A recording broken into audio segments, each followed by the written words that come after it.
We're supposed to spend 6 months on the International Space Station, but unexpected events intervened, doubling the length of their mission.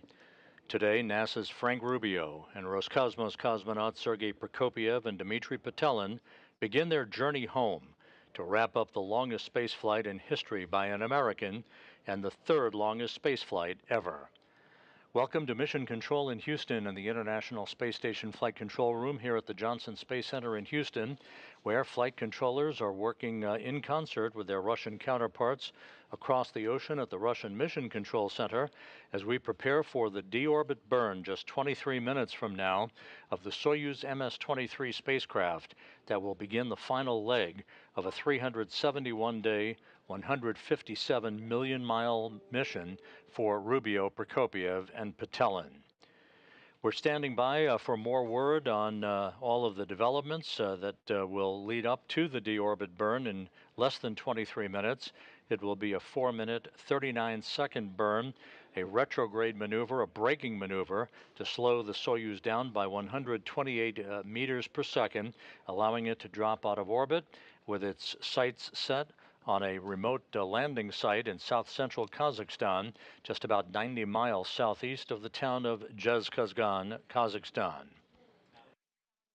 You're looking at a balcony view from a balcony camera of the Russian Mission Control Center outside of Moscow, where Russian flight controllers have been talking to the 3 crew members aboard the Soyuz spacecraft.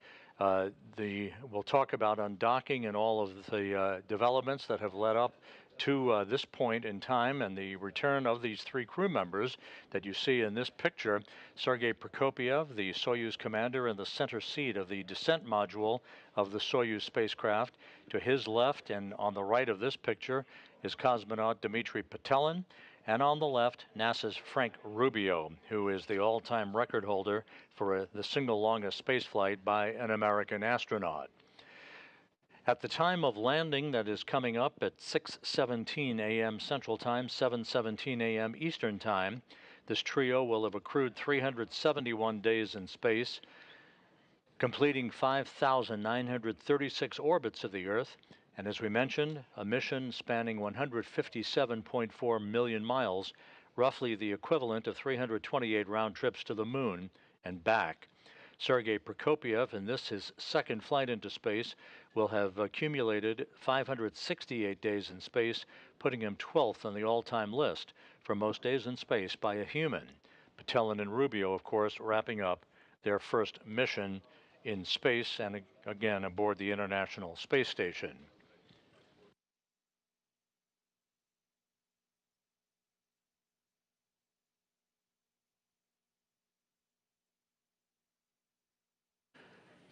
Some 5.5 hours ago, the crew members departing the International Space Station gathered in the Prokopyev module attached to the multipurpose laboratory module, Naoka, on the Earth-facing side of the Russian segment of the International Space Station to bid a final farewell to Rubio, Prokopyev, and Petelin that you see in the background at the hatchway to their Soyuz spacecraft. The 10 crew members that was then at that time Expedition 69 gathered for final pictures before the 3 departing crew members floated inside the Soyuz spacecraft and hatches were closed. This hatch closed on the station side of the docking interface between the Soyuz and the International Space Station, followed a few minutes later by the closing of the hatch on the Soyuz side. There were leak checks conducted. The 3 crew members donned their Sokol launch and entry suits, conducted leak checks on those suits, and they were all set to depart the International Space Station. Communications and systems checks were also conducted with the Soyuz crew on board the MS-23 spacecraft before the undocking occurred.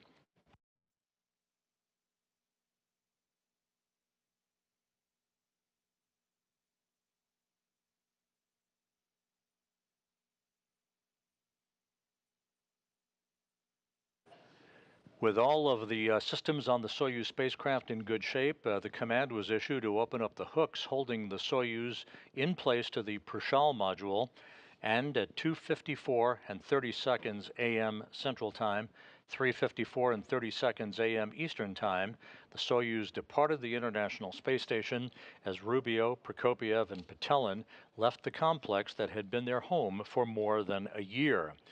Within minutes after the undocking, two separation burns were conducted by the Soyuz engines to create an opening rate between the Soyuz and the International Space Station, allowing the Soyuz to move to a distance of some 24 miles away from the station where it currently resides, waiting for the final deorbit burn that is scheduled coming up at 5:24 and 9 seconds a.m. Central Time, 6:24 and 9 seconds a.m. Eastern Time.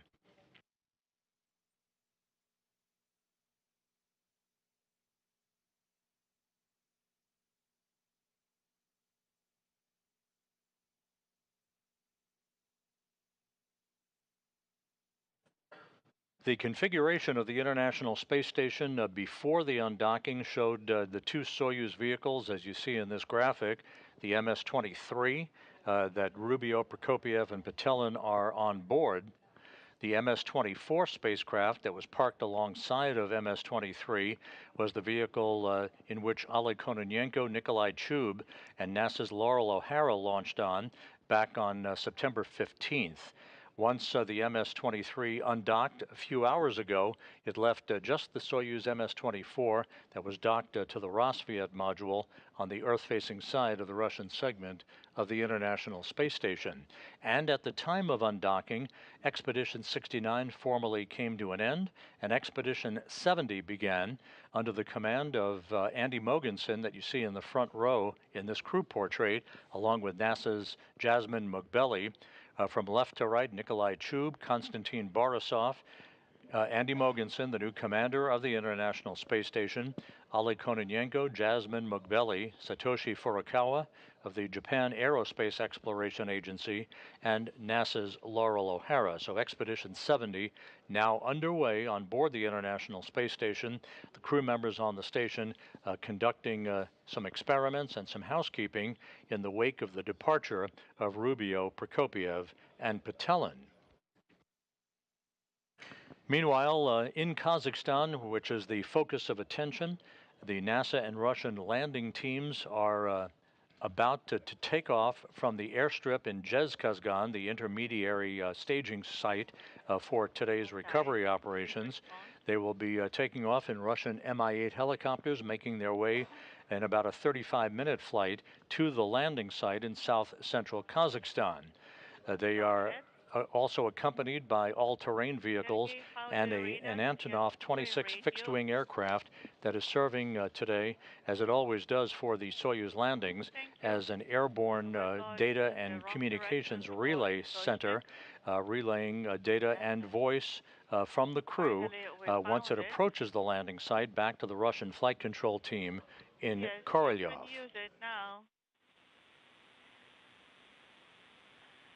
We assembled it successfully. Thank you. Good luck to you.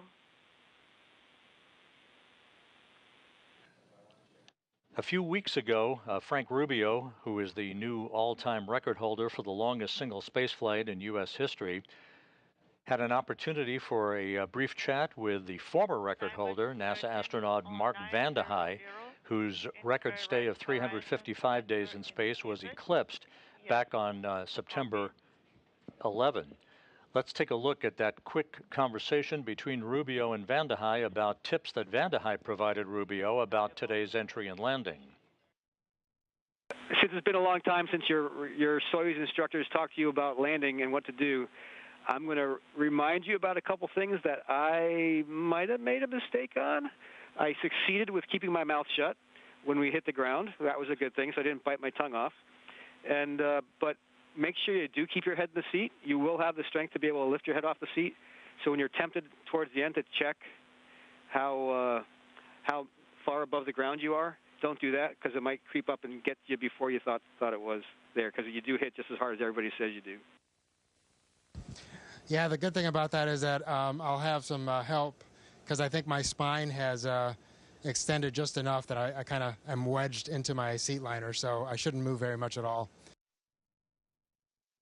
Frank Rubio, a medical doctor, and now the new record holder for the longest single spaceflight. Once the deorbit burn occurs, as you see in this animation, it will slow the Soyuz down by 128 feet per second, allowing it to drop out of orbit.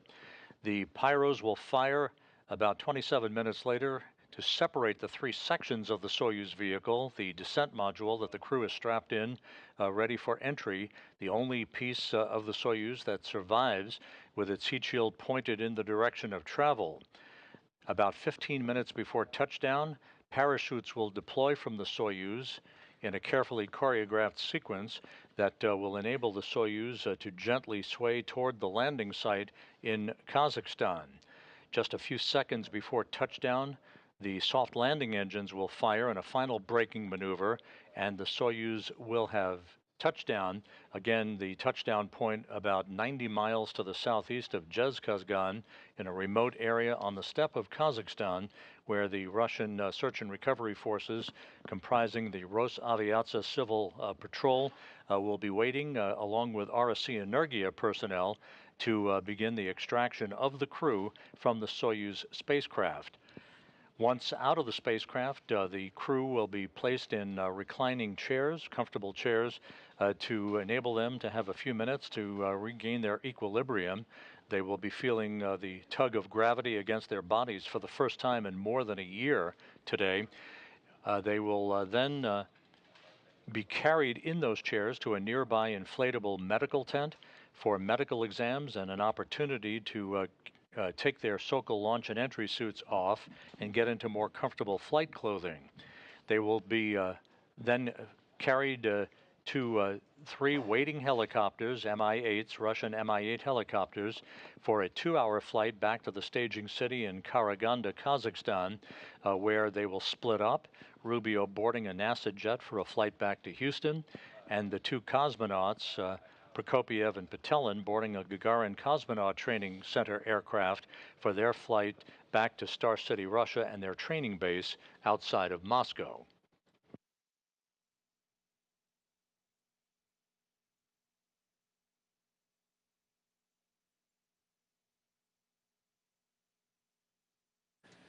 The latest weather reports from the landing site not quite as optimistic as they were earlier in the day. The temperature is hovering around the 70-degree mark Fahrenheit, but we're now looking at broken clouds at around 6,000 feet. There have been some rain showers in the area. We are hopeful, of course, of getting video of the Soyuz descending under the chute, but that will depend on the visibility and how close to the bullseye target the Soyuz actually arrives at, as to whether or not we're going to get any meaningful video of its descent under its parachute.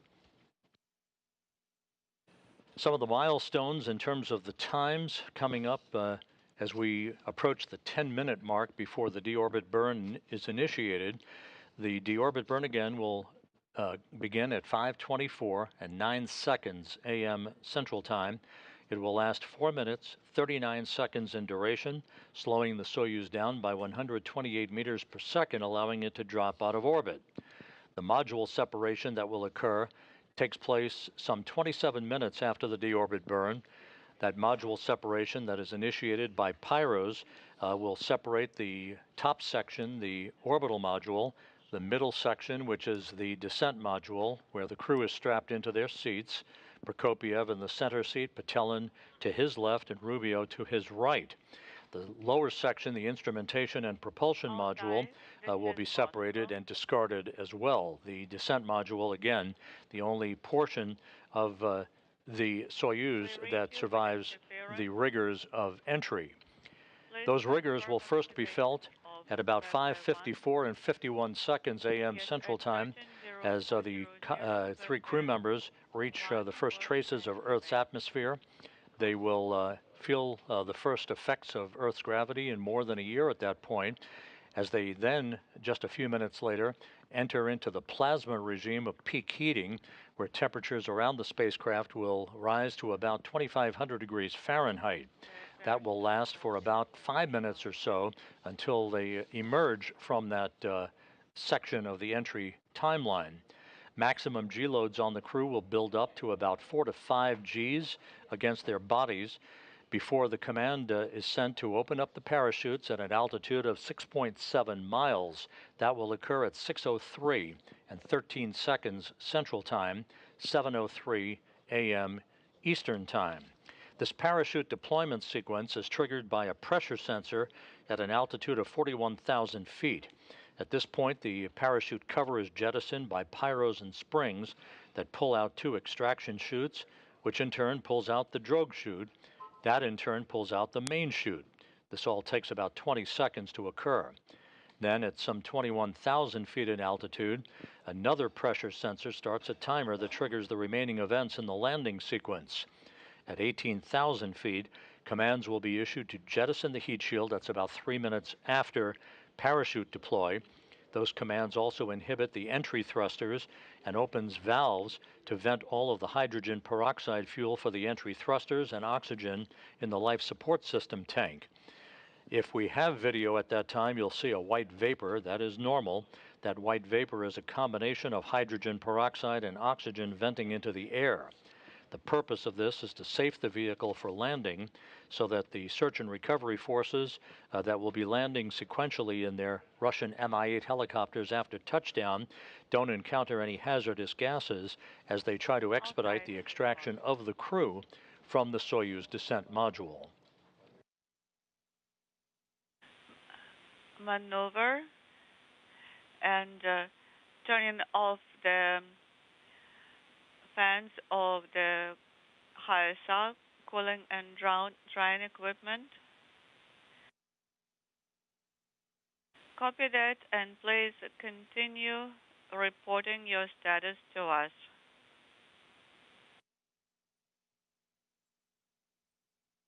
And the HSA. This is Mission Control Houston, now just 7 minutes away from the deorbit burn, the initiation of the firing of the Soyuz engine that will last for 4 minutes and 39 seconds, slowing the Soyuz down by 128 meters per second. You'll hear call-outs from Soyuz commander Sergey Prokopyev.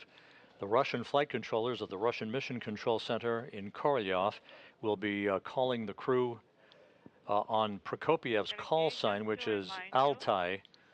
That's the call sign that you'll be hearing for the Soyuz spacecraft as the calls are made to the crew during the final phase of today's landing operations. And on both inputs, you have to make the appropriate selection of the sensor and select lane E. On displays, control, monitoring, and maneuver.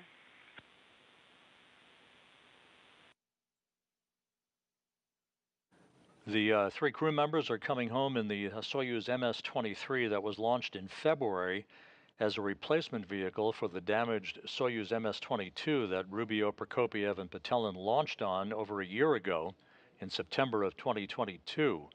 That vehicle was damaged on December 14th when it incurred a leak in its coolant system through its radiator.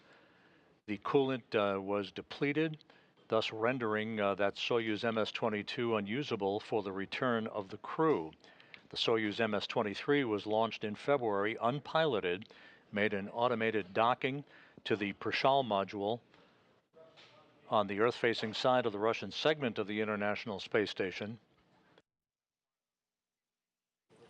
The MS-22 was then undocked without a crew on board and returned to Earth for a landing in Kazakhstan in the same vicinity that these three crew members will be returning for a touchdown a little less than 1 hour from now.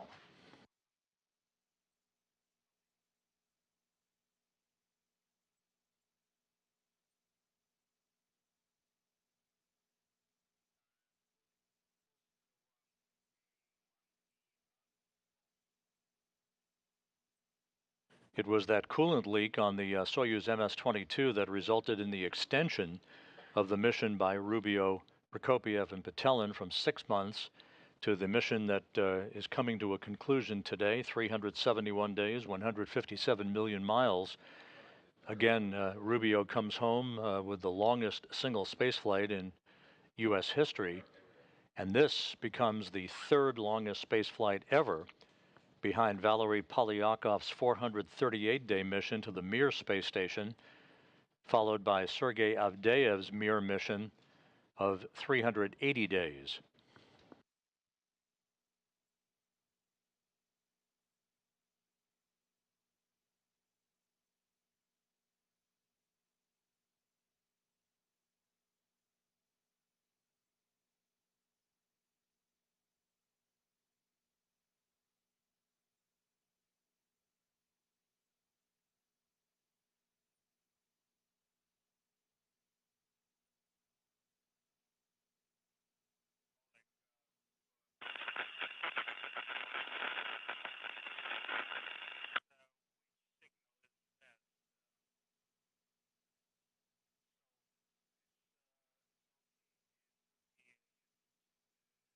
Less than 3 minutes now until the initiation of the deorbit burn.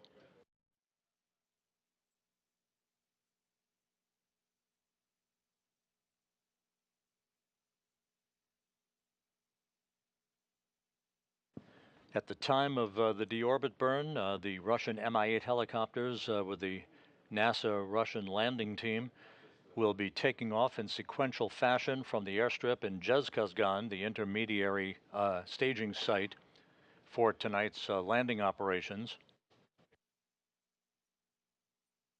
An Antonov 26 fixed-wing aircraft will also be in the area. This airborne fleet will be conducting a racetrack pattern, flying around the landing zone, awaiting the arrival of the Soyuz vehicle. And immediately after touchdown, those helicopters will begin landing in sequential fashion to enable the recovery teams that are comprised of Rosaviatsa, the Civil Air Patrol Agency, as well as RSC Energia, to approach the spacecraft, make sure there are no toxic gases emanating from the Soyuz vehicle so that they can begin the process of opening up the hatch and extracting the crew.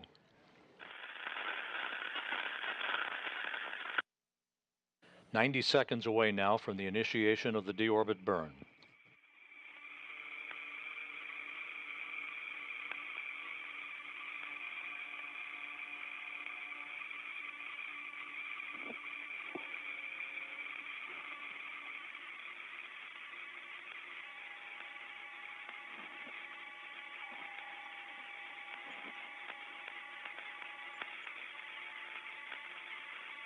Минута до включения двигателя. 1 minute to engine activation and BIOS power is on. Copy.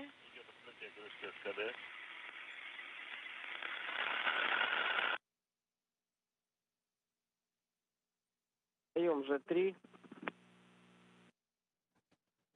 Russian flight controllers now intently watching their data, 30 seconds away from the start of the deorbit burn. Command.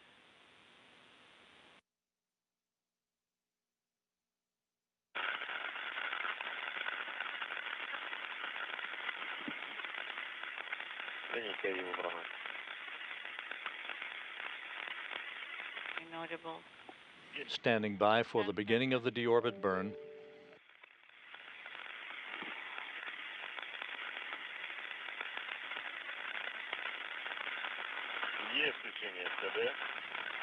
Thruster activated at 13:24. And the confirmation has been received that the deorbit burn is underway. This will last 4 minutes and 39 seconds. We'll be getting reports from Sergey Prokopyev on the progress of this burn that will slow the Soyuz down by 128 meters per second and begin the journey home for Rubio, Prokopyev, and Petelin. We have 13.3 in 13 seconds. 2 kilograms so far. And delta V increasing. Parameters are normal.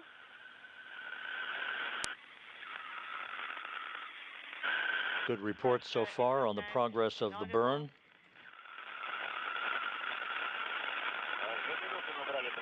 2 minutes, and we now have 27 decimal inaudible. Everything looking good 1 minute into the burn.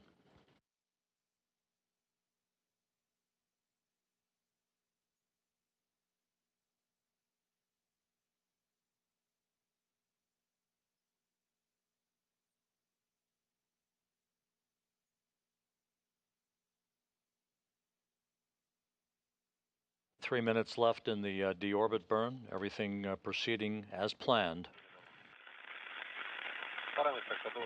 KDU combined propulsion system parameters are nominal. Pressure in the oxidizer line inaudible.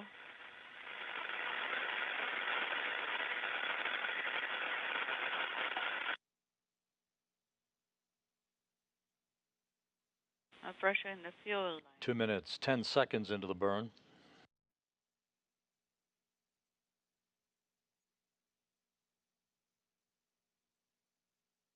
The change in velocity and all of the engine pressures looking good.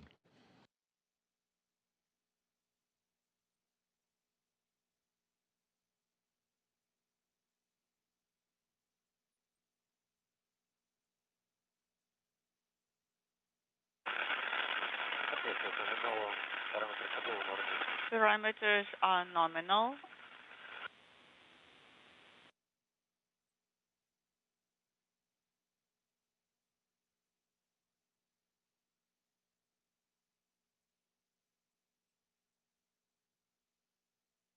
Three minutes into the burn, about another minute and a half.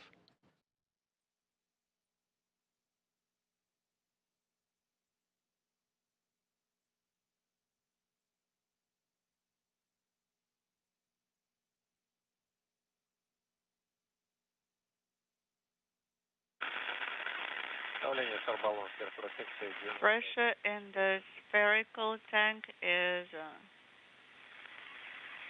inaudible. 3.5 minutes into the burn, just about 1 minute left. 95 meters in 30 seconds, and the KDU combined propulsion system parameters are nominal.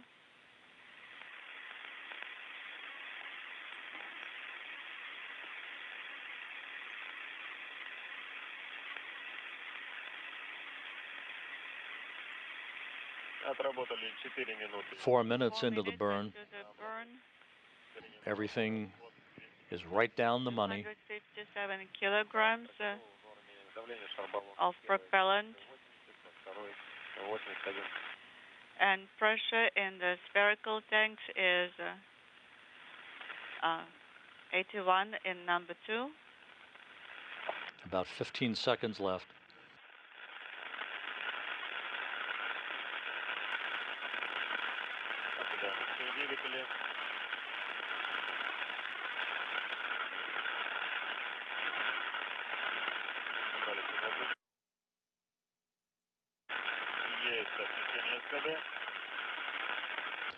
And the deorbit burn is complete and perfectly normal. 4 minutes, 39-second braking maneuver. The Soyuz now is on its way home with Frank Rubio, Sergey Prokopyev, and Dmitry Petelin on board. Their journey coming to an end. Touchdown scheduled about 48 minutes from now.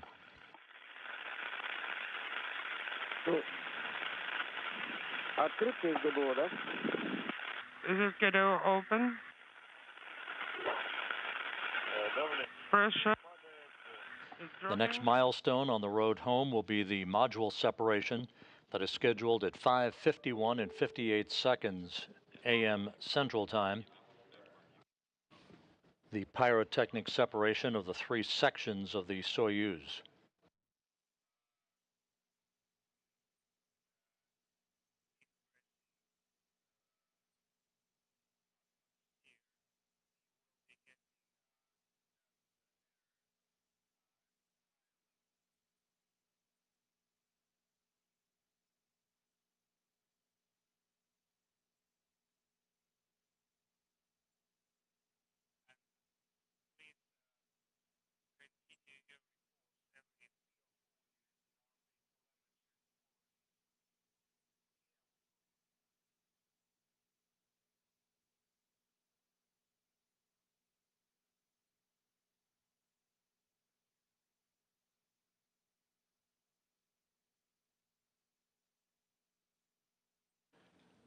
Just to recap, the Soyuz MS-23 on its way home following the deorbit burn that was just completed successfully. Perfect timing, good pressure, good deceleration of the Soyuz, enabling it to begin to slide back out of orbit into the Earth's atmosphere. This coming in the wake of the undocking of the Soyuz from the Prokopyev module earlier this morning at 2:54 a.m. Central Time, 3:54 a.m. Eastern Time.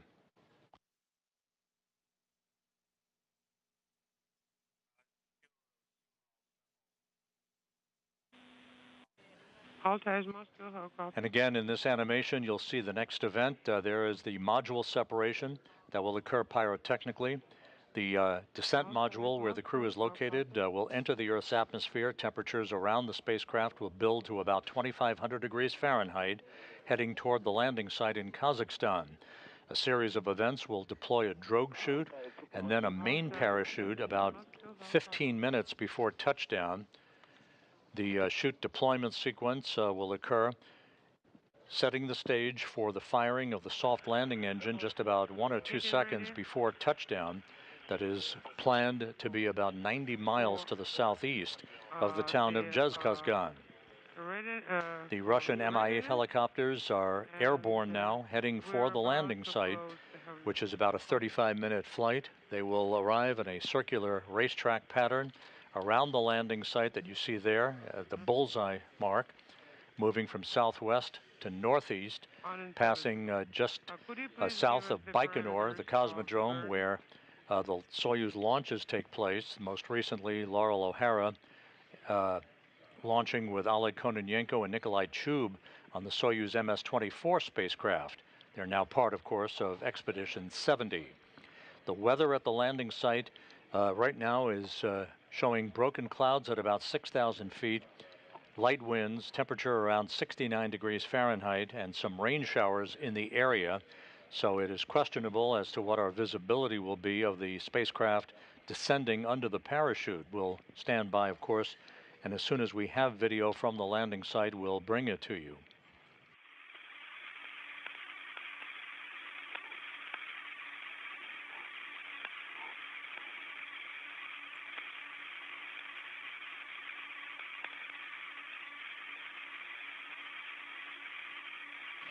We're about 44 minutes away from touchdown.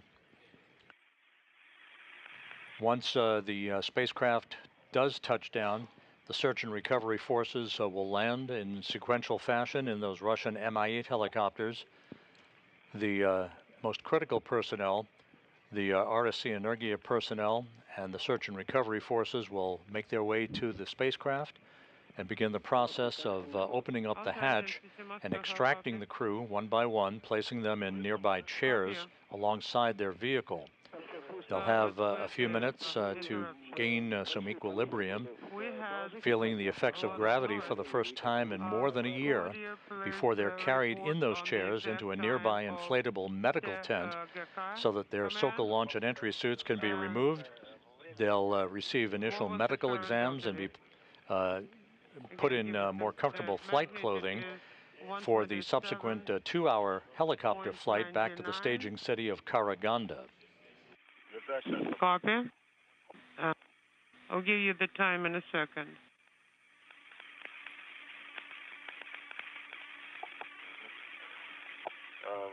Okay, main engine cut off, command 132847. Copy. How copy?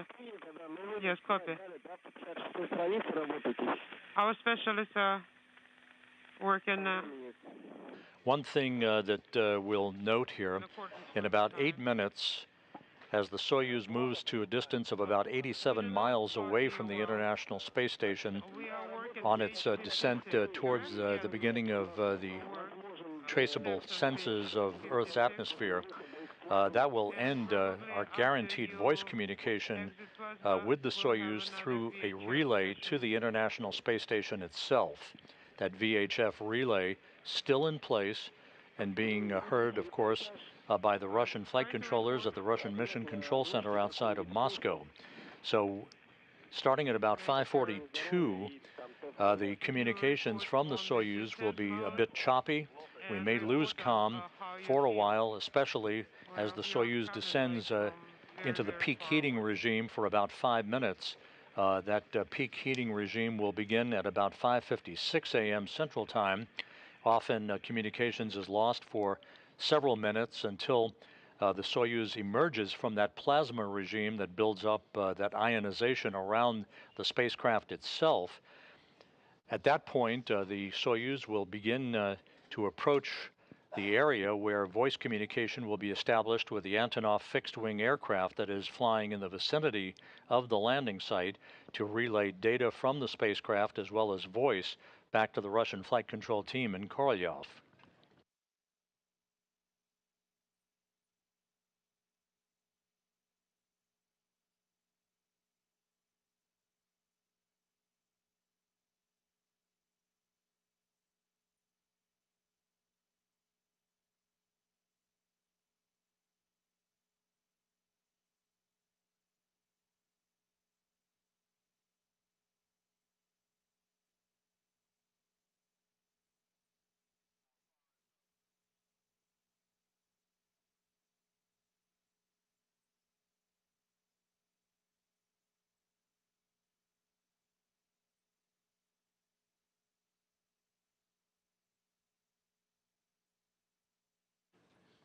Three countdown clocks here in Mission Control are ticking backward towards major events that are upcoming. The separation of the three sections of the Soyuz about 14.5 minutes from now. The opening of the parachutes some 25.5 minutes from now. Landing now just under 40 minutes southeast of Zhezkazgan, Kazakhstan.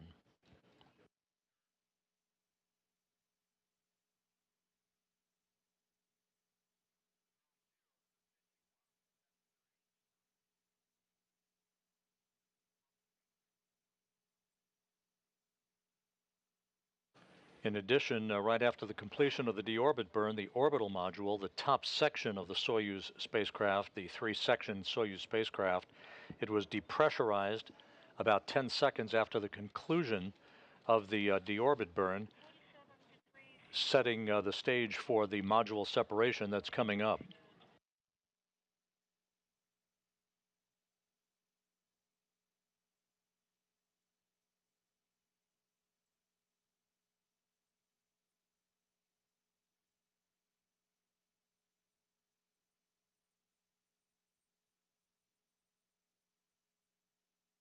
The precise landing coordinates being relayed to the crew on board the Soyuz. The current projection by the ballistics officers for the RSC Energia team at the Russian Mission Control Center shows the landing site at 47.20 degrees north, 69.39 degrees east. That is where the search and recovery forces will be positioned to greet the Soyuz crew following touchdown, which occurs now 38.5 minutes from now.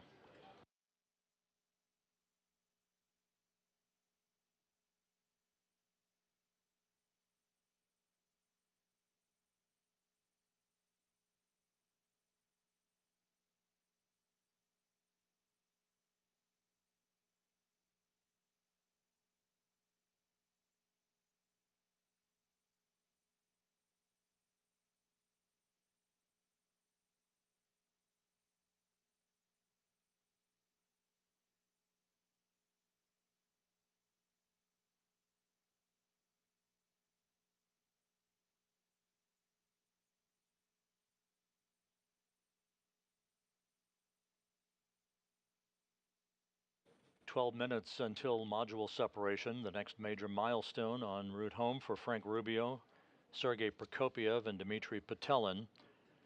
This trio was launched on September 21st, 2022 on the Soyuz MS-23 spacecraft that ultimately was damaged, losing its cooling capability through a coolant leak in its radiator, and was rendered unusable for the safe return of the crew. The replacement craft that is coming home today, the Soyuz MS-23, was launched in February, unpiloted, and the Soyuz MS-22 was undocked and deorbited for a landing in Kazakhstan unpiloted.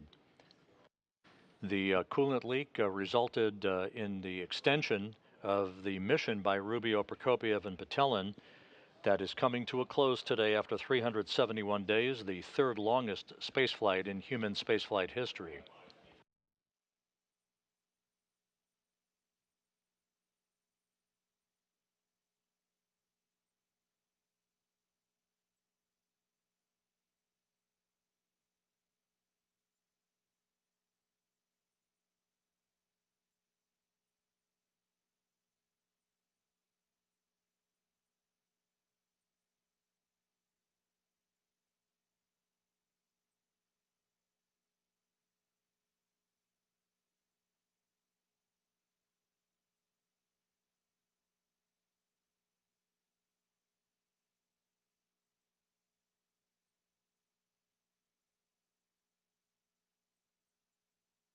The Russian Mi-8 helicopters are some 20 minutes out from the landing site, having taken off from the airstrip in Zhezkazgan en route to the touchdown point, which is about 90 miles to the southeast of Zhezkazgan.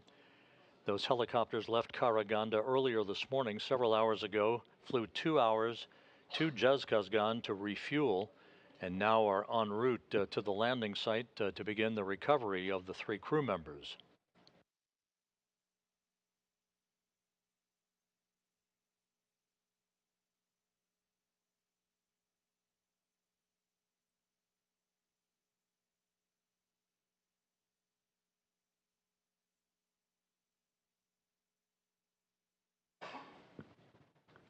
And we've reached the point where the Soyuz is far enough away now from the International Space Station that the voice communications relay capability through the station is no longer available or should not be available, so communications may be a bit sporadic and choppy from this point on through the descent through the Earth's atmosphere.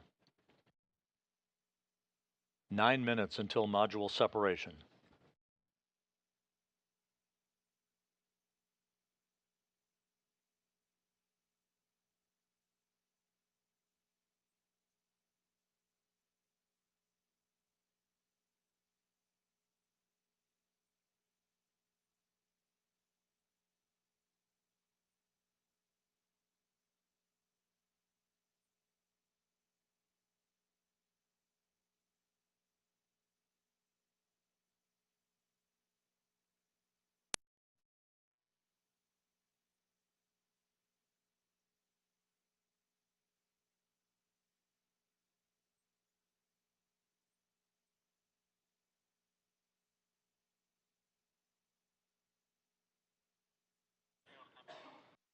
All of the events leading up to this point in today's return of Rubio, Prokopyev, and Petelin have gone by the book. The undocking that occurred earlier today at 2:54 a.m. Central Time, 3:54 a.m. Eastern. 2 separation burns of the Soyuz engine enabled the Soyuz to back away from the station and accelerate its departure rate from the complex for the deorbit burn that occurred a short time ago. That was a 4-minute, 39-second retrograde maneuver, slowing the Soyuz down by 128 feet per second, enabling it to begin its descent back to Earth. We're less than 7.5 minutes away now from the next milestone. That will be the pyrotechnic separation of the 3 sections of the Soyuz, discarding the orbital module and the instrumentation and propulsion module, leaving just the descent module with the 3 crew members strapped inside. Sergey Prokopyev, the Soyuz commander, in the center seat, flanked to his left by Dmitry Petelin, and to his right by Frank Rubio.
Again, voice communications not possible again through the relay from the International Space Station from the Soyuz spacecraft at this moment.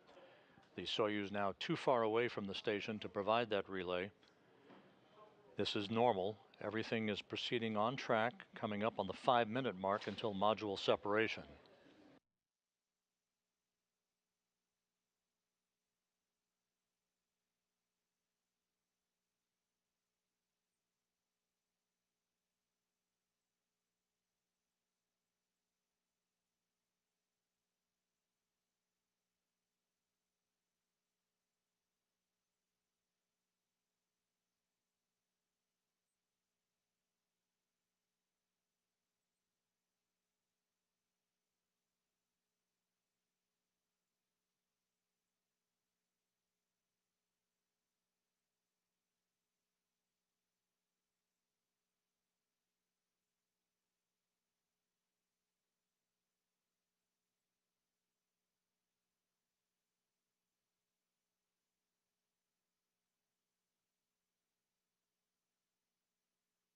Just to recap, the module separation is scheduled just a few seconds before 5:52 a.m. Central Time, 6:52 Eastern.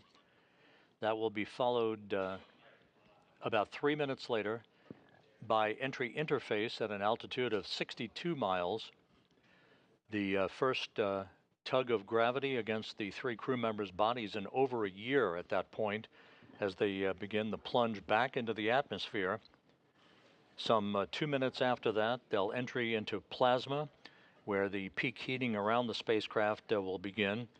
Temperatures around the Soyuz will build to about 2,500 degrees Fahrenheit, the heat shield in the direction of travel for the descent module.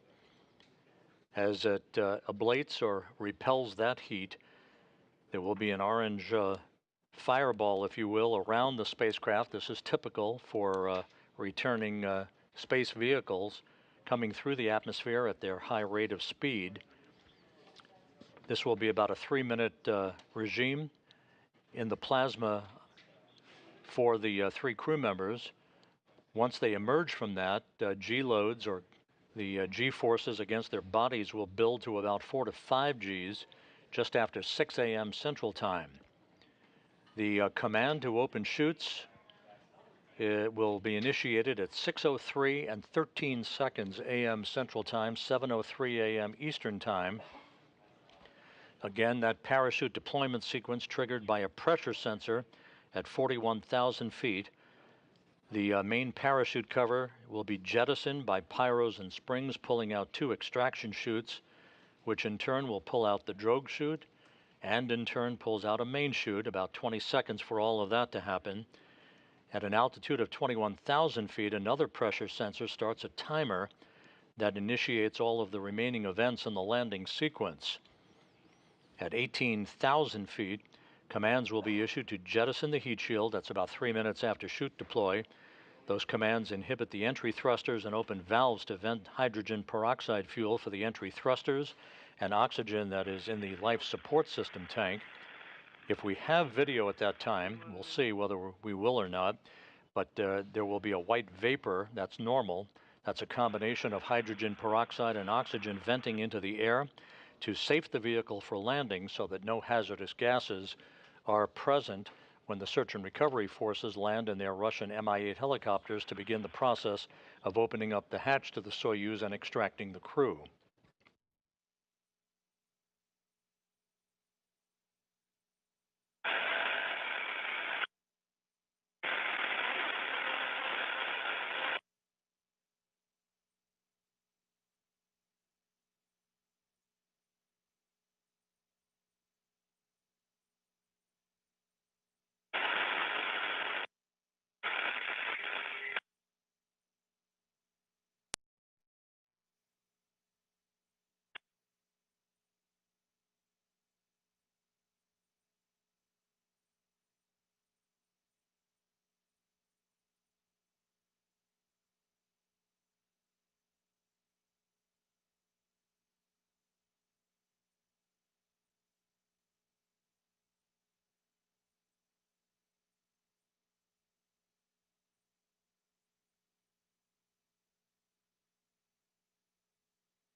We should be about 30 seconds or so away from module separation. We'll be standing by for that confirmation.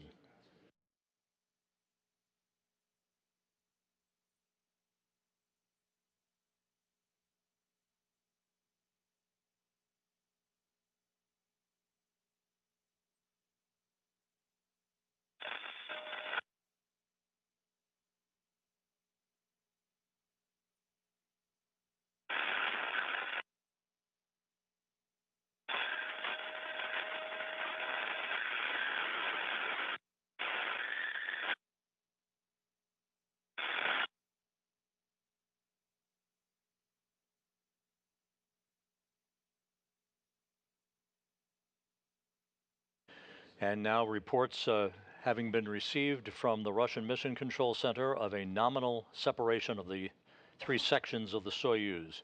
Module separation is now complete. That all went by the book. The next milestone about 3 minutes from now, and that will be the Soyuz hitting the top of the Earth's atmosphere.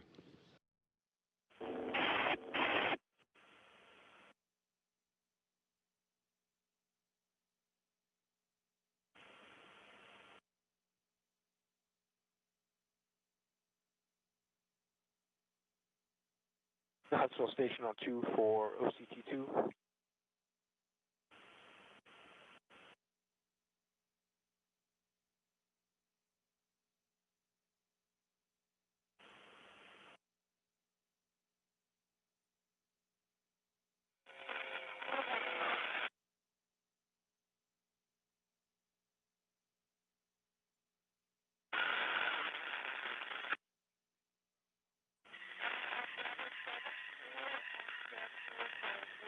The Russian Mi-8 helicopters, part of the Rosaviatsa search and recovery forces, are nearing the landing site southeast of Zhezkazgan to move into a racetrack pattern, an oval-shaped pattern around the landing zone, awaiting the arrival of the Soyuz spacecraft, with touchdown scheduled about 23.5 minutes from now.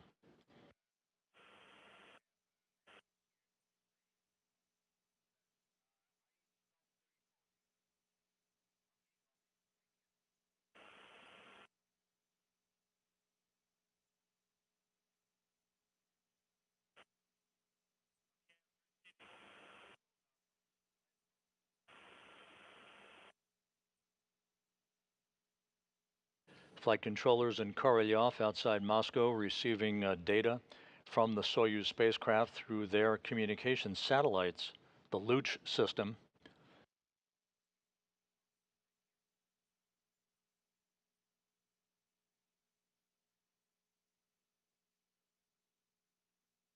The Soyuz now has entered the Earth's atmosphere.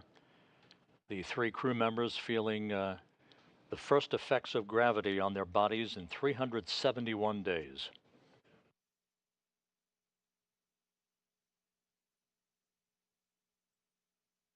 Just over 8 minutes until the scheduled deployment of the parachutes.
The Soyuz currently descending through the Earth's atmosphere, 6.5 minutes to go until the commands will be sent to begin the parachute deployment sequence.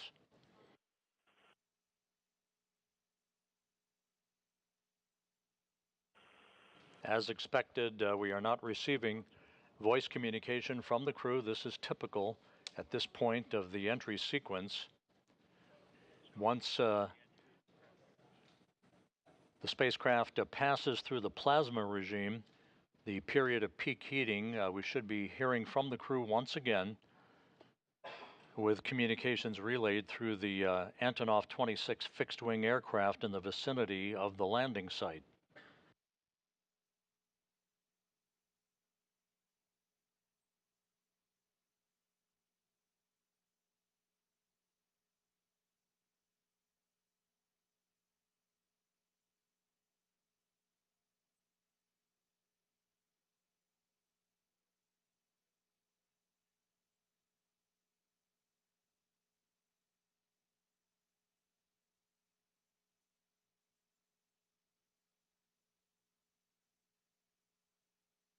You're looking at a view from balcony camera in the Russian Mission Control Center outside of Moscow, their International Space Station Flight Control Room. All is quiet here at Mission Control in Houston as flight controllers belonging to the Orbit 1 team continue to watch over the International Space Station and follow developments on the Soyuz's descent for its touchdown in south-central Kazakhstan.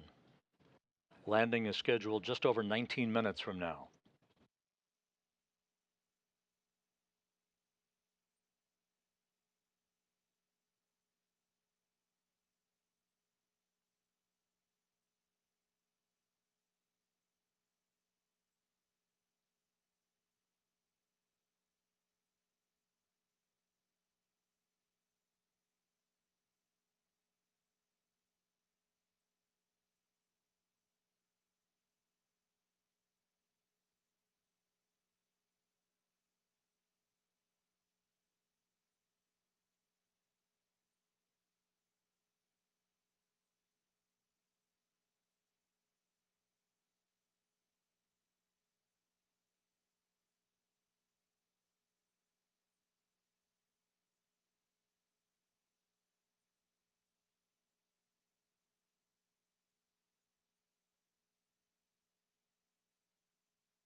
As we approach the top of the hour, we'll be standing by for confirmation of a chute deploy that is scheduled just over 3.5 minutes from now.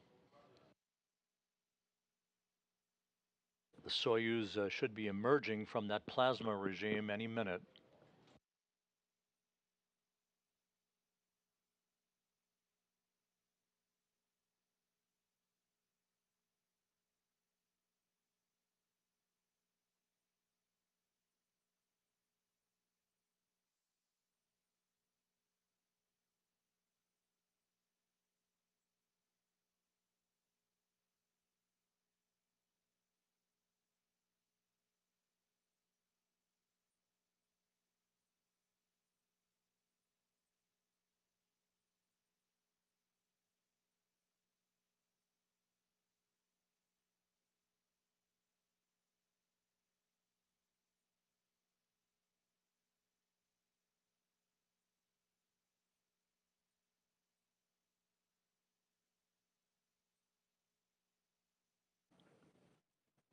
Standing by for the emergence of the Soyuz from that plasma regime.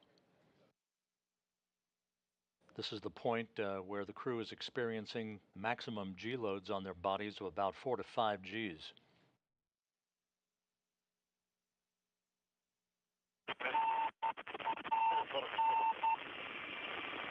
And there is that familiar beacon signal coming from the Soyuz MS-23. A report on maximum G. We have 4.4 maximum G load. Copy. Интеграл плюс 18. Integral Индекс кривой. +18. The index is along the curve. Режим АУС. Mode is automatic descent. Sergey Prokopyev, the Soyuz commander, reporting that everything is in great shape on board the Soyuz. The crew experiencing those maximum G loads, but they are through the plasma regime as we stand by just over a minute from now for shoot deploy. Notable, and G load is decreasing. Good communication now being received from the Soyuz MS-23. Integer, please report if you read me. Yes?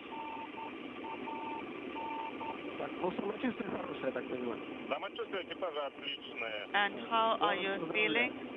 We are feeling great. Thank you.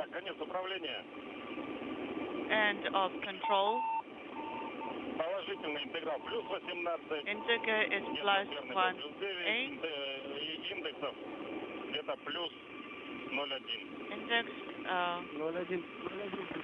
positive +1. Copy.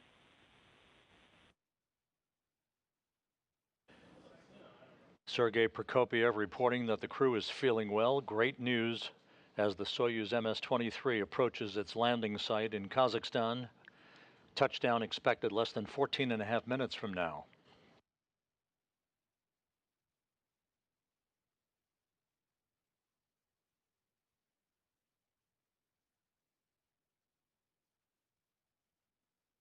We should be getting confirmation momentarily on the opening of the chutes.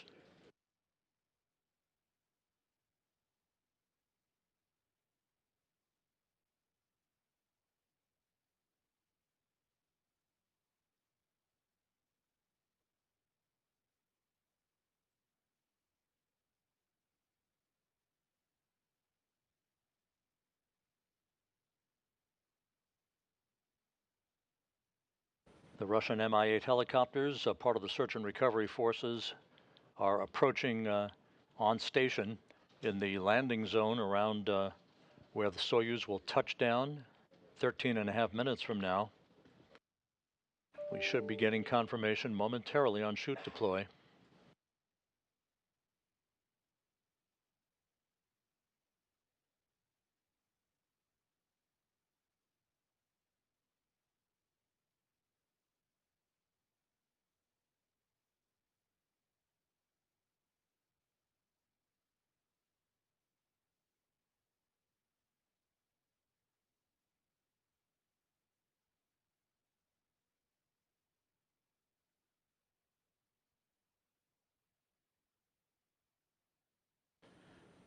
Twelve and a half minutes until touchdown. Still awaiting confirmation from the search and recovery forces that they have the Soyuz in sight under its parachute.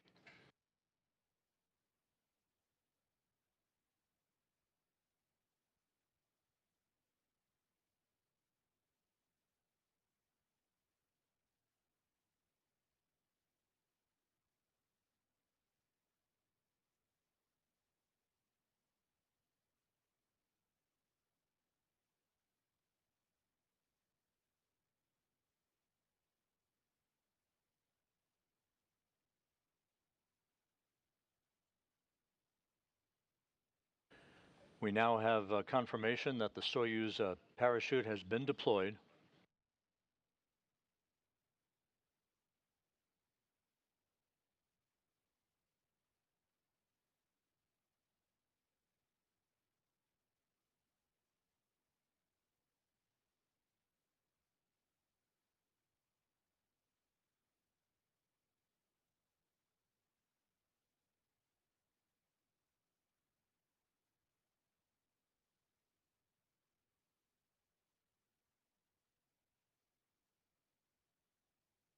Once again, the Soyuz MS-23 is now descending toward its landing.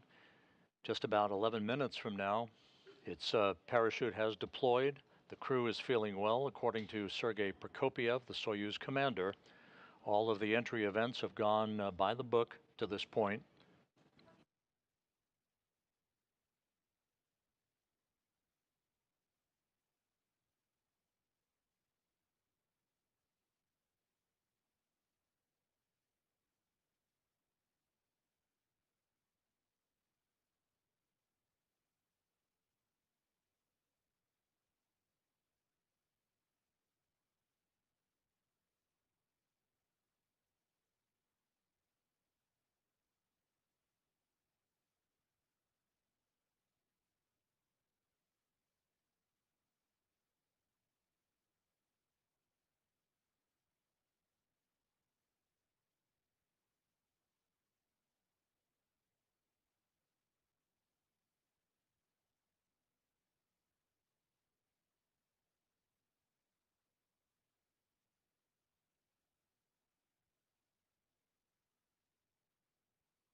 The skies are quite overcast at the landing site. Temperatures around 69 degrees. We're still waiting for video from the landing site. But the Soyuz has deployed its parachute, and everything is continuing to go as planned for an on-time touchdown just about 9 minutes and 40 seconds from now.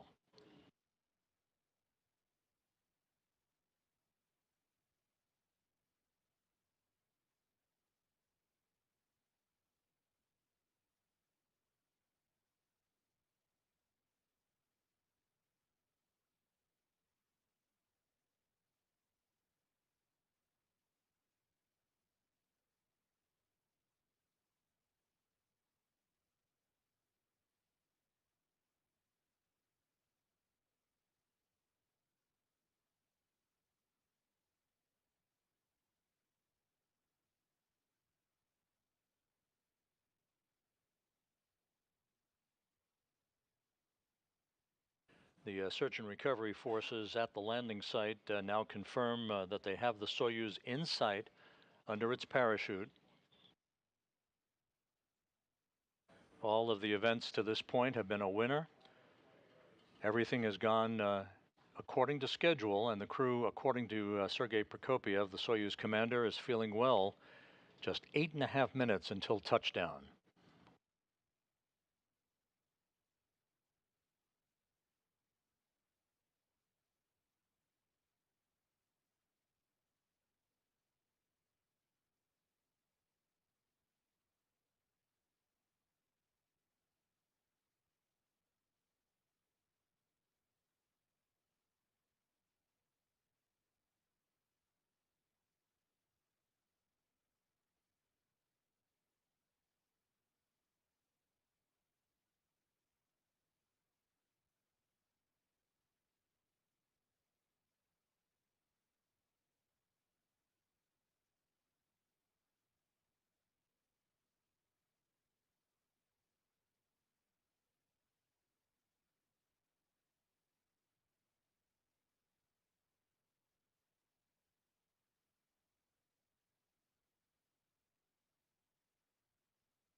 Now about 7 minutes until touchdown. Everything continuing on course.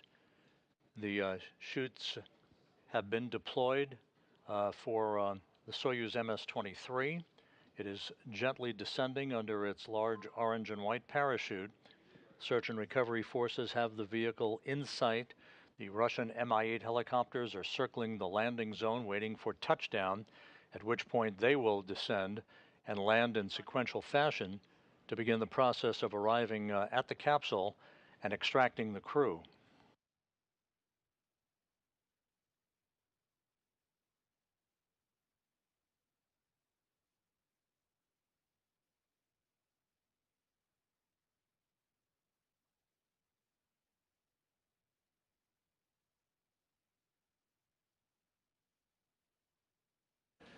And there's our first view of the Soyuz MS-23 under the chutes. 6 minutes until touchdown. This video is courtesy of Roscosmos.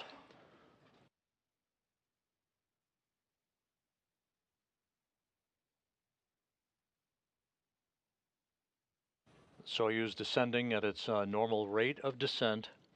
Search and recovery forces are reporting back that everything is looking good from their perspective.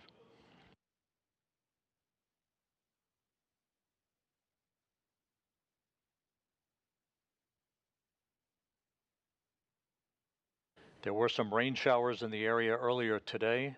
The Soyuz descending under a deck, several decks of broken clouds toward its touchdown point about 90 miles to the southeast of Zhezkazgan.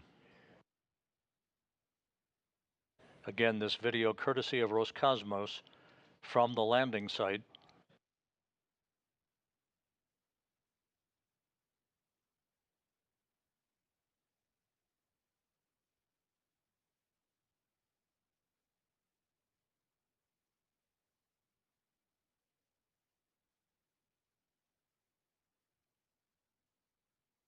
Inaudible. Less than 5 minutes to go until touchdown. The extended mission of Frank Rubio, Sergey Prokopyev, and Dmitry Petelin is now in the home stretch.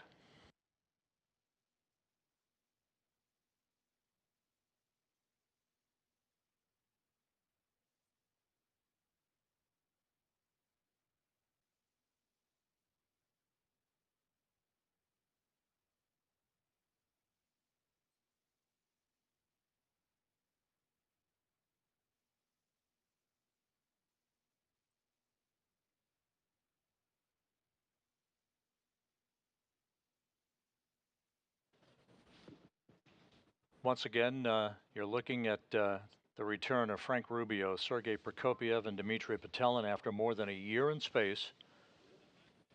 Less than 4 minutes from touchdown on the desolate steppe of Kazakhstan.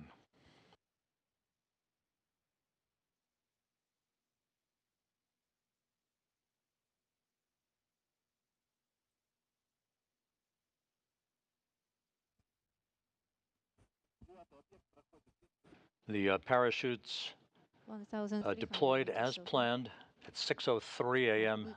Central Time. 3 minutes later, the Soyuz heat shield was jettisoned. 409. Confirm. The next event will be just a second or two before touchdown. That'll be the firing of the soft landing engine. 6 engines fire to slow the Soyuz descent rate to just 1.5 meters per second. How do you read it?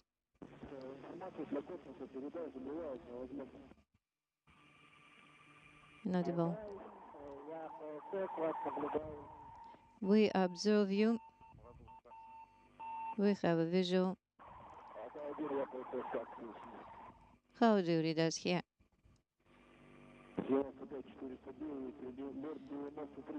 For 95, 553.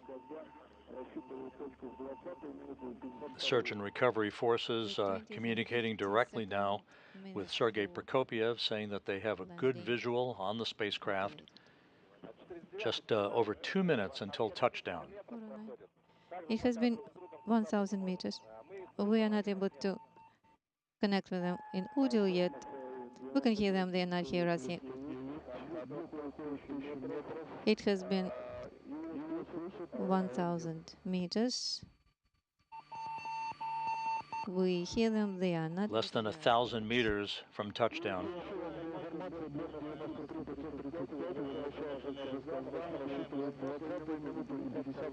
So we are looking for the 20th and 52nd minute. +9 atmospheric bias. +18 index point 1. The crew is feeling well. Sergey Prokopyev continuing to provide reports back to the search and recovery forces, indicating that the crew is doing well. Just over a minute until touchdown. The crew is doing well. Let them know. Cosmos 9549. For your information, the object has passed 500 meters and feeling well. 690 is altitude. The search and recovery helicopters are circling the landing zone. We might see one of those helicopters come into view shortly, as the Soyuz is less than 500 meters off the ground.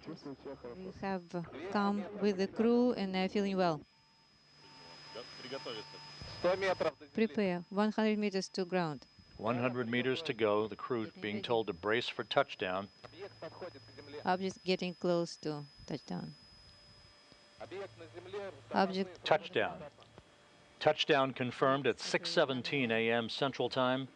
Rubio's record ride comes to an end as he, Prokopyev, and Petelin return to Earth after a 371-day, 157-million-mile journey at the International Space Station. The third longest flight ever in human spaceflight history is over with a pinpoint landing on the steppe of Kazakhstan.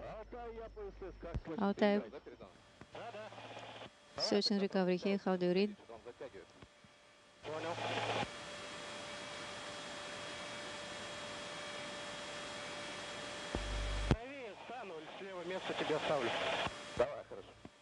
Okay, all good.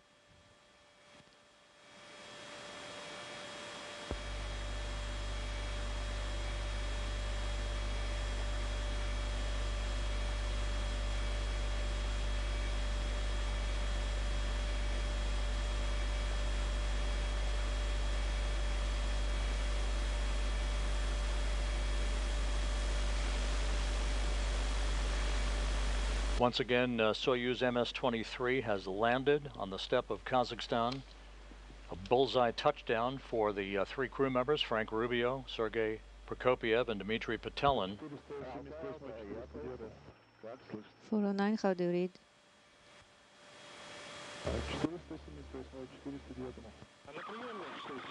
249.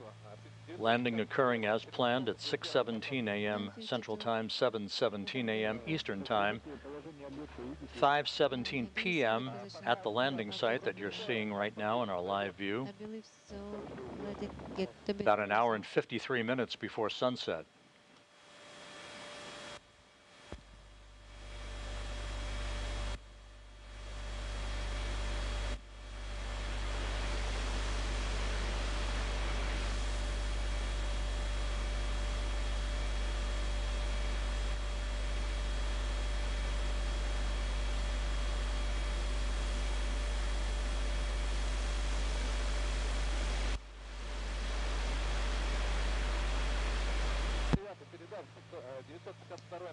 на 952 is on the ground. The Russian Mi-8 helicopters are now descending What is it? in sequential fashion to arrive in the vicinity of the spacecraft. You can see one of those helicopters in view. The all-terrain vehicles will be moving toward the spacecraft as well, repositioning themselves to enable us to get video of the recovery process, the extraction of the crew, and the crew will be placed in reclining chairs next to the Soyuz MS-23 for a few minutes to regain their equilibrium before they're carried in those chairs to a nearby inflatable medical tent where they will doff their Sokol launch and entry suits, get into more comfortable flight clothing, and then make their way with the assistance of recovery personnel to 3 helicopters, 1 for each crew member, for a 2-hour flight back to the staging city of Karaganda. K1, K2. At that point, Rubio and his 2 crewmates will split up. Rubio will board a NASA jet to fly back to Houston. Prokopyev and Petelin will board a Gagarin Cosmonaut Training Center aircraft to fly back to their training base at Star City, Russia, outside of Moscow. Надевал.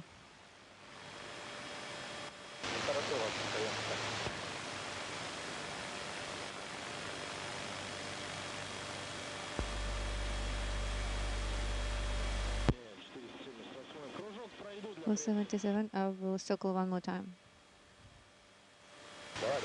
Okay.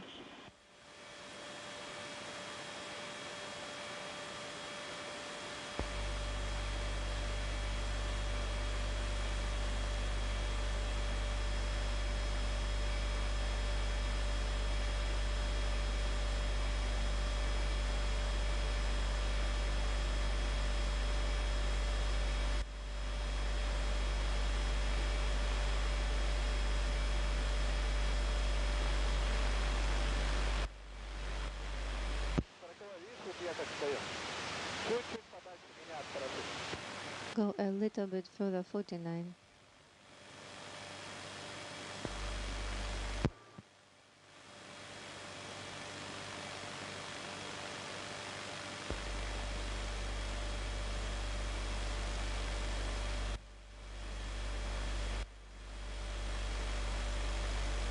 In this view, you can see Russian Mi-8 helicopters landing in the vicinity of the spacecraft that's just out of the field of view The all-terrain vehicle that carries this television equipment that you saw the landing from will be repositioning itself a short time from now and make its way to the Soyuz as it documents for us, and hopefully we will be seeing the extraction of the crew and the crew being placed in those reclining chairs by the capsule.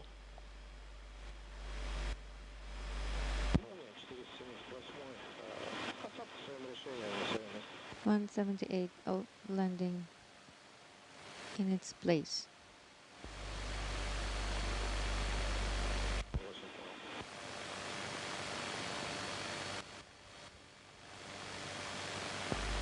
At the Russian Mission Control Center in Korolyov outside Moscow, the Russian words "Jest Posadka," they've landed, and a greeting welcoming Frank Rubio back after his record-setting mission for an American astronaut of 371 days in space.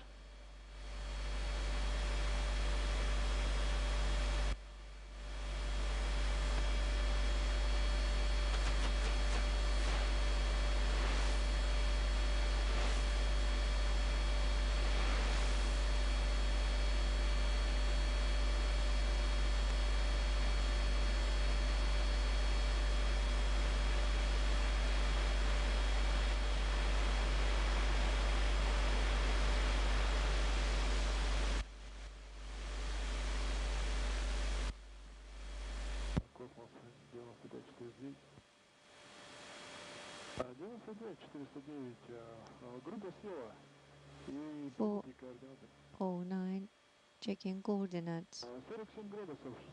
47 degrees, 16 minutes, 47 seconds. 1 minute, 39 seconds.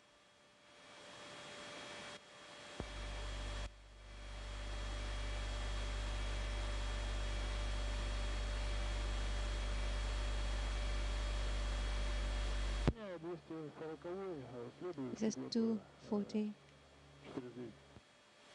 I'm following 49.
This is Mission Control Houston. Once again, you're looking at video from the landing site in Kazakhstan, where the Soyuz MS-23 touched down just 9 minutes ago. The Russian Mi-8 helicopters have landed in the vicinity of the spacecraft. They will soon approach the spacecraft to begin the process of opening up the hatch and extracting the crew.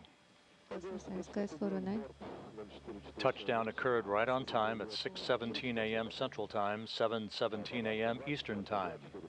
24 bias.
95 4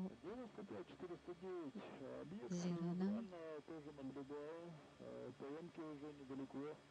Object is close by.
This is Mission Control Houston. Once again, the greeting on the front screen of the Russian Mission Control Center, welcoming home Sergey Prokopyev, Dmitry Petelin, and Frank Rubio after their 371-day mission. Touchdown occurred about 13 minutes ago at 6:17 a.m. Central Time, 7:17 a.m. Eastern Time. It was a pinpoint return for the crew, landing just as planned about 90 miles southeast of the town of Zhezkazgan.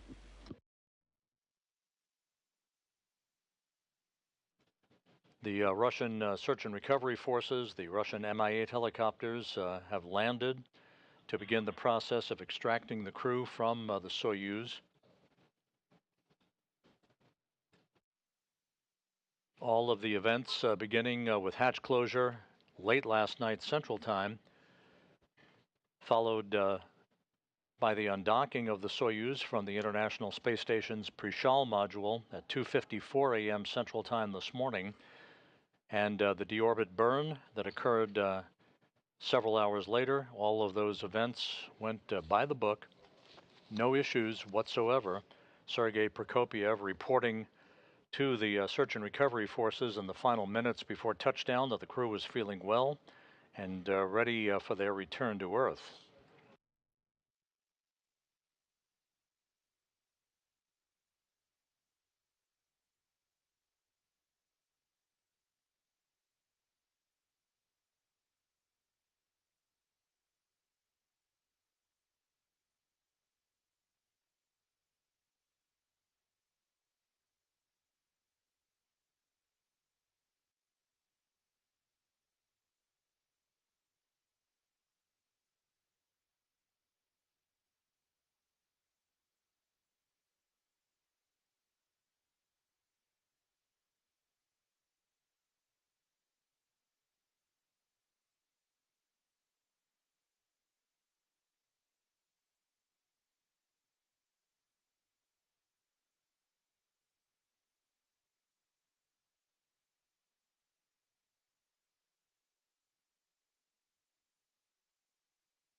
This is Mission Control in Houston.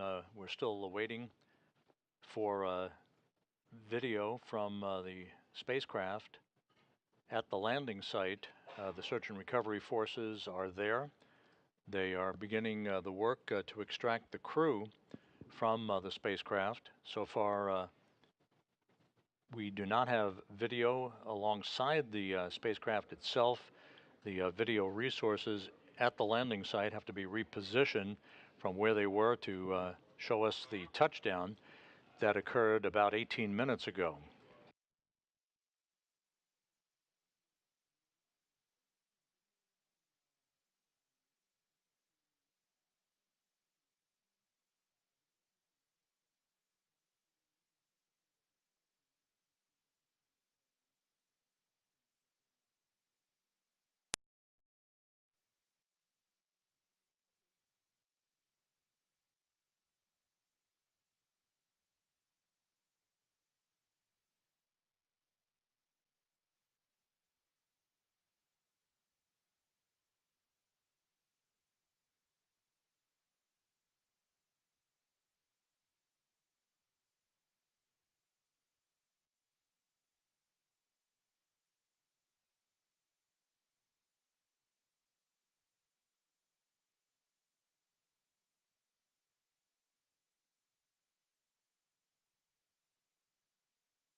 Once again, this video courtesy of Roscosmos.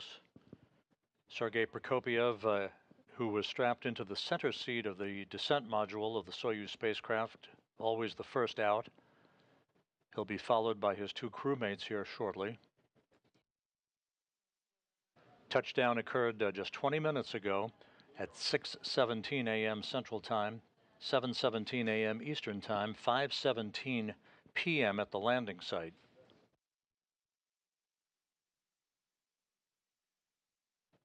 The crew home after 371 days in space, the third longest space flight in history, and of course for Frank Rubio, the longest single space flight by an American astronaut. Did you realize that you are finally on the ground? It has been more than a year. Well, the result is the main thing. Just perfect, just ideal. That the overload was 4.5, greater than last time.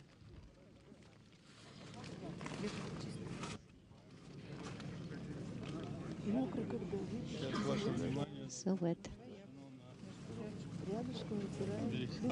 I'll take care of you. All good.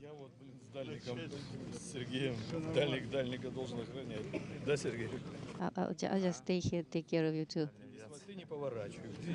Don't turn, just stay where you are. Don't jump. And we have seen all your greetings on Air Force anniversary. Yes, and we also worked with veterans of soccer teams here. Exactly. He has not changed at all.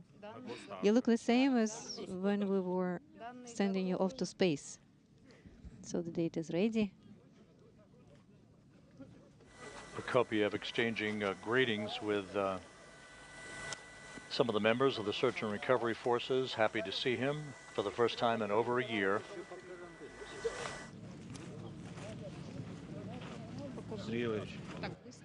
And from the view we just had, it appeared as if the Soyuz was pulled over onto its side, Congratulations. as opposed to being upright. Thank you.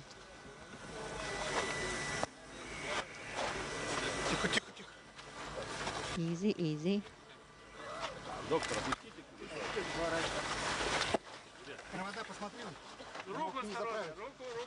Check the arm. Check the cables. Careful. Easy. Frank Rubio, the U.S. record holder for the longest single spaceflight in history, back on Earth. Here you are. Don't fall. Very nice to see you.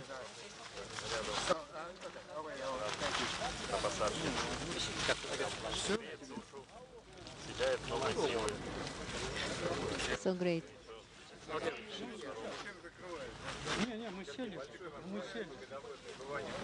We're all here.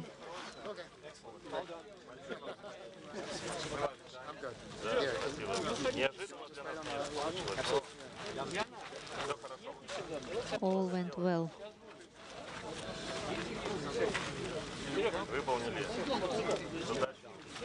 All the tasks completed. So we performed all the program and performed additional tasks. Field test? What about the field test?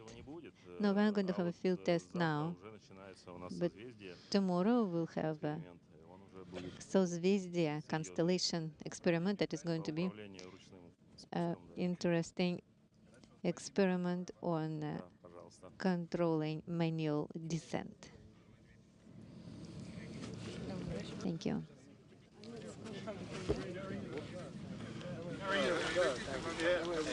Stand by. Pulse ox here. Finishes that up. I'll give you Иди вот сюда и потом будешь говорить. 97. Оттуда, сбоку. Вот сбоку туда. Your foot this way. Hello, Frank. Great, thank you. Great. It's good to be back. You're the doctor on the crew, mate. How is in the space? How is your mate? Fantastic. Yeah, everybody did really well. You look very well. Thank very you. Well. Thank you. It's good to be home. Thank you. It's good to be home. Thank you.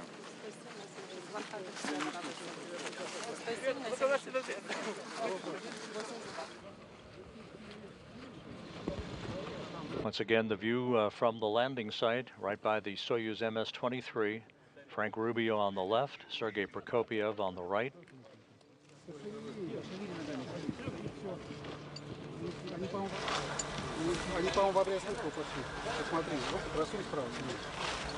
Check the arm on the right side.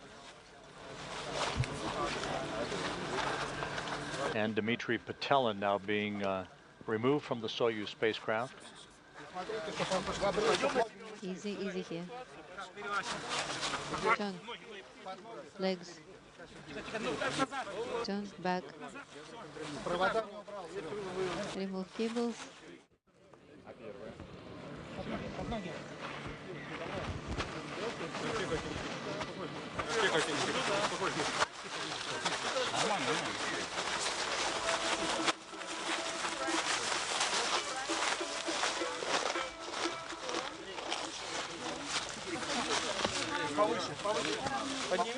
Little higher. Move him a bit higher.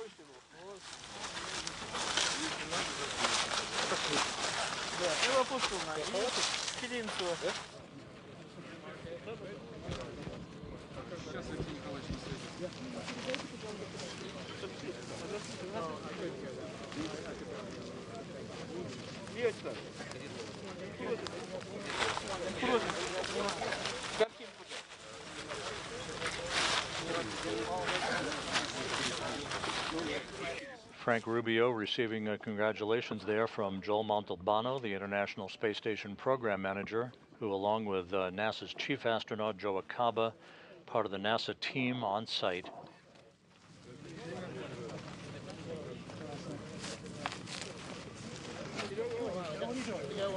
Come on, Joe.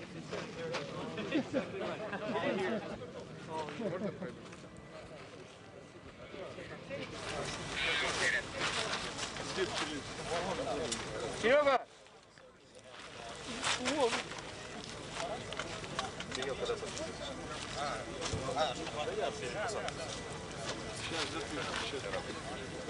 Чего он не идет? Sergey?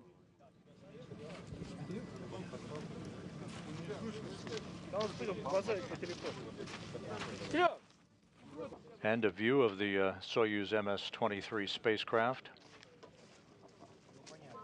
that touched down 28 minutes ago at 6:17 a.m. Central Time. Yeah, drink a little bit. Hold it.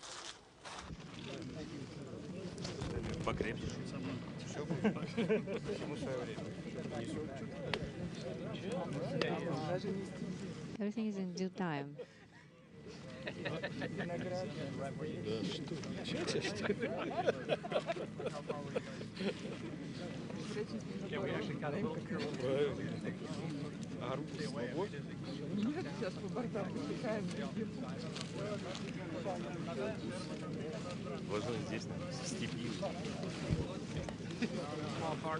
We're here in the steppe of Kazakhstan.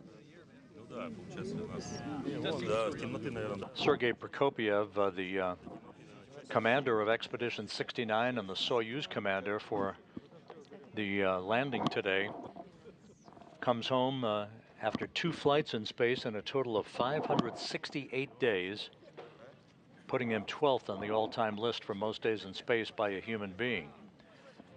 And there are technicians who are gathering up the parachute that deployed about 15 minutes before touchdown.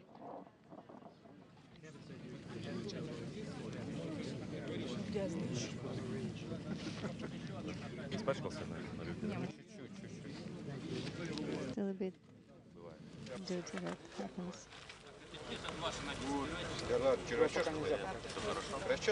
All good. Do you want me to comb your hair? Я просто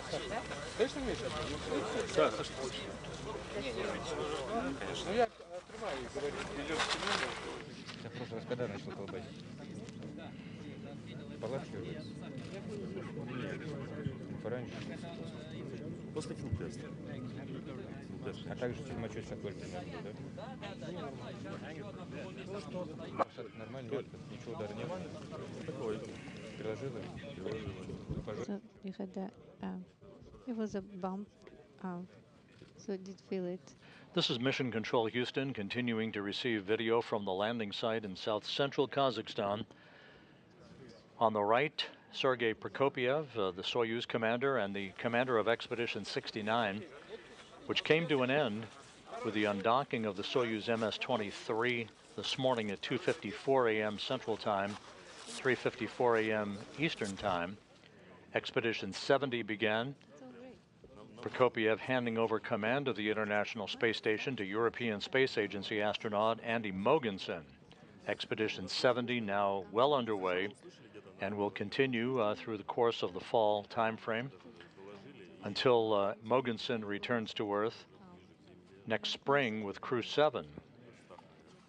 At about 300 meters, COM was established again.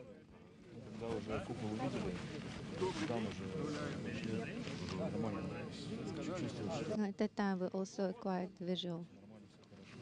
All normal, all good. Did you see us at the main chute? Yes, at about 800 we saw you already. You were not respondable, but we were able to see you already. All great, all normal. Good numbers. 140 to 90.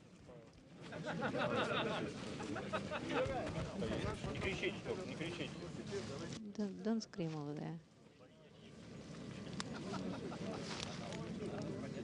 Так, слышно меня? Ты сунул в акцию, это картинка. Ну да, я их не слышу. The next step for the 3 returning crew members, they'll be, as you look at the all-terrain vehicles that are on site, the 3 crew members will be carried in those chairs into a nearby inflatable medical tent to doff their Sokol launch and entry suits, get into more comfortable flight clothing, and then they'll be transported in those ATVs to 3 awaiting Russian Mi-8 helicopters to take off for a 2-hour flight back to the staging city of Karaganda to the northeast of the landing site.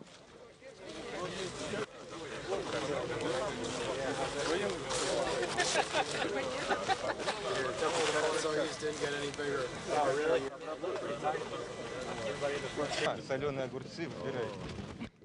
And maybe you want some pickles. Oh yeah. Maybe some succulent pork. That would be nice. Well, not right now, in about a week.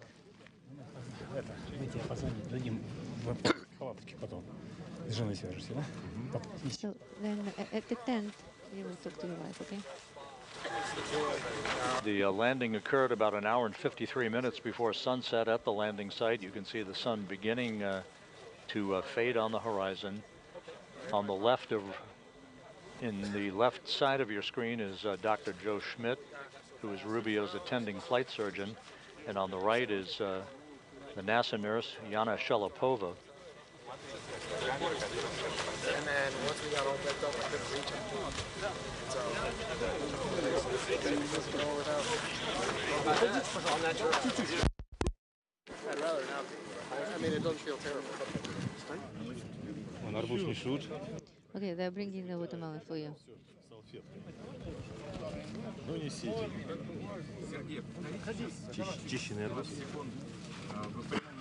Make sure you clean it from the seeds. Okay, good. Oh, rada watermelon. Good deal. I am the commander of the search and recovery helicopter. So my apologies if you had to wait a little bit. But from all of us, we would like to give you this, the fruit of the earth. Oh, I can smell it now. Thank you. Sergey. And Dmitry Petelin, who was board engineer number 1. He and Prokopyev conducted 6 spacewalks during their time on board the International Space Station. As they should have. What did you bring from space? Хорошее настроение. Good mood. В личных вещах у меня были And in my personal items, I had all the rings and crosses that I took with me. Да, это что-то зеленое. This is something green. I forgot what it feels like. Но арбуз я заказывал. I did request the watermelon in advance, and I appreciate it. Thank you. Let's move it a little bit closer.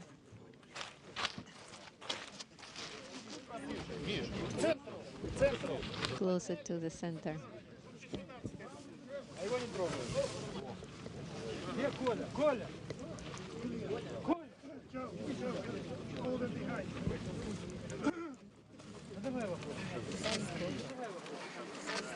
Да, да, обязательно.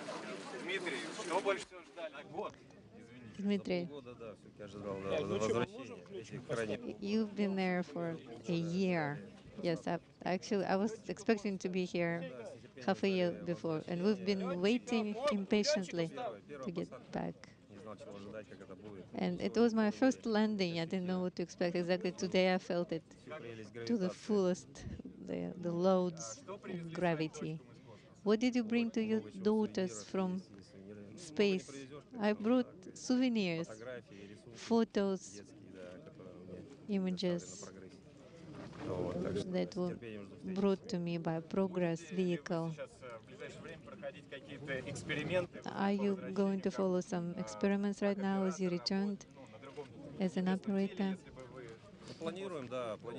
We are planning constellation Созвездие experiments, that is with a suit and using the arm, but that will depend on physically is possible.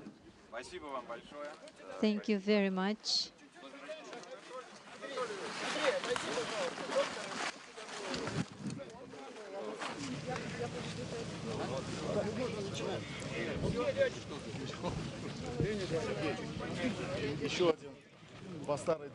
The crew members being presented with fruit at the landing site. For you. And Matryoshka dolls. We can open it.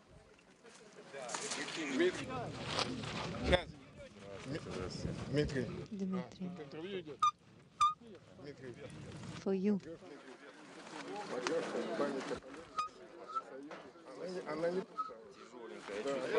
That is a heavy one.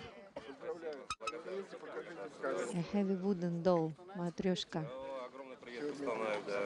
Thank you, and greetings to Kustanai friends. Now pilots.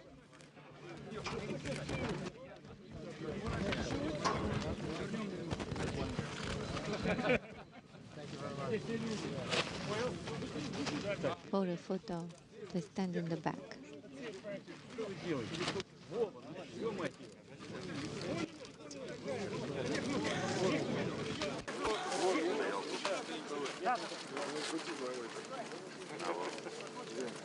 Those Matryoshka dolls bearing the images of each of the 3 crew members being presented to them by members of the search and recovery forces.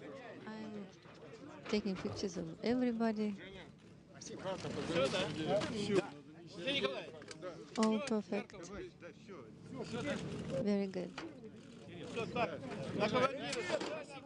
The Soyuz landed 40 minutes ago at 6:17 a.m. Central Time, 7:17 a.m. Eastern Time, 5:17 p.m. at the landing site. The crew was quickly extracted, placed in these reclining chairs for an opportunity to regain their equilibrium.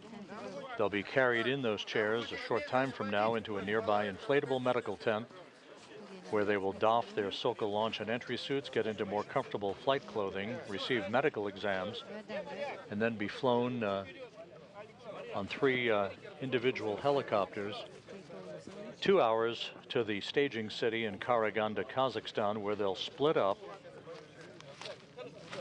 Rubio boarding a NASA jet to fly back to Houston. Prokopyev and Petelin boarding a Gagarin Cosmonaut Training Center aircraft to fly back to their home base, their training base at Star City, Russia. Pick up the blanket.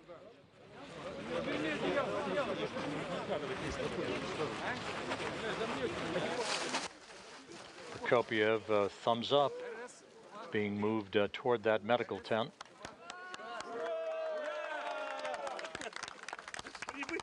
Hooray! Welcome.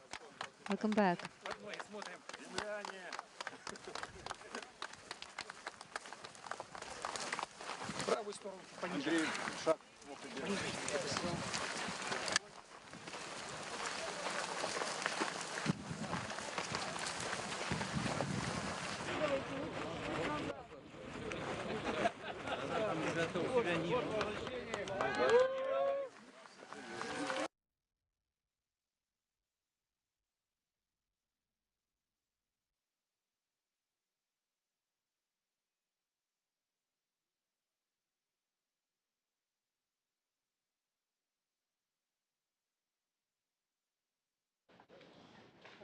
So with that, the 3 crew members being brought into the medical tent at the landing site following their pinpoint touchdown to complete a 371-day, 157 million mile mission, the longest spaceflight by an American astronaut, Frank Rubio, the third longest spaceflight in history.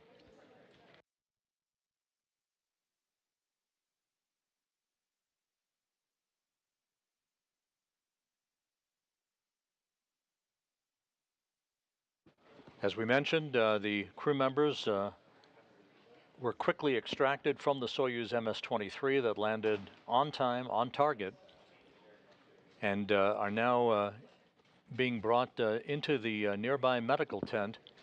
And there's a view of Frank Rubio with Joe Acaba and the rest of the NASA team helping bring him into the medical tent. In the back, you see ISS program manager Joel Montalbano. The crew will get out of those Sokol launch and entry suits. They'll put on comfortable flight clothing and prepare for their helicopter flight back to Karaganda, Kazakhstan, and eventually their trip back to their respective hometowns. Rubio coming to Houston, Prokopyev and Petelin coming to Star City, Russia. So with that, the crew is now back in the medical tent. Medical exams in store for them as they have landed after more than a year in space, the third longest space flight in history, a successful end to an eventful mission that was extended by 6 months, but ended in great fashion with a bullseye touchdown on the steppe of Kazakhstan. Frank Rubio, Sergey Prokopyev, Dmitry Petelin, safely back on Earth. With that, we'll wrap up our coverage for tonight and this morning. We thank you for joining us throughout the night. Stay tuned for more to come on the ventures of the Expedition 70 crew aboard the International Space Station. But for now, we'll bid you a good morning from Mission Control in Houston.